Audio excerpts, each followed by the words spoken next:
네, 안녕하세요. 드라이터입니다. 오늘은 일본의 다카이치 총리에 대해서 좀 간단하게 좀 얘기를 해보려고 합니다. 예, 이 사람은 이제 기자 출신이고요. 일종의 자수성가형 캐릭터입니다. 그리고 일처리가 굉장히 빠르고 추진력이 강한 걸로 유명하고요. 한국의 이제 이재명 대통령이랑도 이제 친교 활동을 많이 하면서 셔틀라이트교를 이제 다시 가동하면서 한일 간의 어떤 여러 가지 협력들, 아젠다들을 만들어 가고 있습니다. 다카이치 총리 같은 경우에는 현재 트럼프 2기에 접어들어서 상당히 이제 미국 쪽에 이제 공을 많이 들이고 있습니다. 그래서 트럼프와 만났을 때 상당히 이제 푸들과 같은 어떤 굴종적인 모습들도 많이 보였고요. 그리고 실제로 여러 가지 이제 활동들을 하면서 특히 이제 개헌이라든가 아베가 못했던 부분들 숙제들이 좀 있죠. 방위에 대해서 좀 강화를 한다든가 이런 부분에 이제 관심이 많고 군 현대화 이런 부분에도 이제 상당히 공을 들이고 있습니다.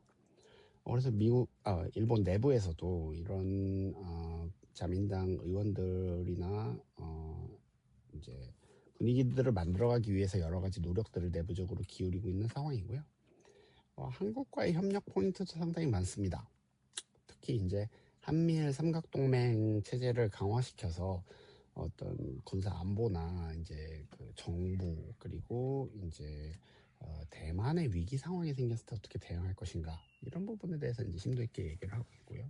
대만이 만약에 중국에게 침공을 당하면 미군이 자동으로 개입을 하고요. 그리고 이제 한국 같은 경우에도 간접적으로 참여를 하게 됩니다. 물론 이제 북한에 대한 그 위협을 막는 게 우선이지만요. 그리고 사실 이제 현대자동차의 경우에도 토요타와 이제 수소 생태계 관련해서는 얼마든지 협력을 할 여지가 남아 있고요. 그 다음에 이제 로봇이 일본이 또 강하고 한국은 로봇의 소프트웨어 부분이 또 강하다 보니까 피지컬 AI 관련해서도 협력할 어젠다들이 상당히 많습니다. 그리고 이제 중국이 AI 관련해서 상당히 이제 치고 나오면서 미국을 압박을 하고 있는 상황인데 이런 부분에서도 협력이 가능하고요. 특히 일본은 이제 후쿠시마 원전 사태 이후에 에너지 부분에 있어서 여러 가지 위기들이 있었습니다. 그래서 가스를 일단은 수입을 전 세계에서 가장 많이 하는 국가가 일본이고요. 그리고 이제 원전 같은 경우에도 최근에 좀 주춤했다가 SMR 등을 통한 기술들이 이제 부상을 하니까 전력 수요 대응을 위해서 여러 가지 노력을 하고 있고요. 이런 이제 신재생 에너지 관련한 부분에 있어서도 한국과의 협력 부분이 여지가 이제 좀 열려 있는 그런 상황으로 볼 수 있습니다.